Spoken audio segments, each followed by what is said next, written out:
بيعتقد انه الزعماء العرب المسلمين عندهم بوطة خريجين فنون تشكيلية بيرسموا كاريكاتير.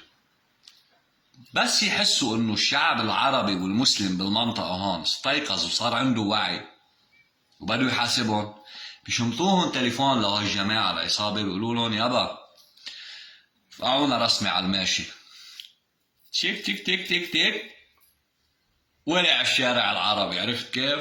الواحد فيش كلسون عطيزه جوعان راكد ورا الرغيف والرغيف راكد قدامه، لا كهرباء لا مي لا اقتصاد لا شحار لا مستقبل لا تعتير، بيترك كل الدنيا وبصير بده ينصر مين؟ ينصر دينه. ينصر دينك على الخبرية.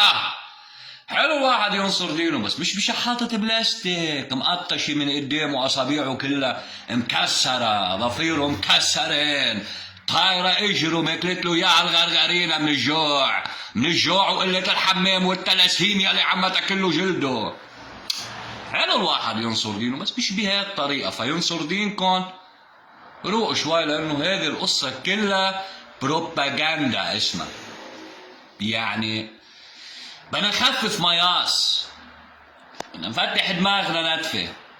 هذا الشغل توبرني شغل زعمائكم اللي راكدين وراهم.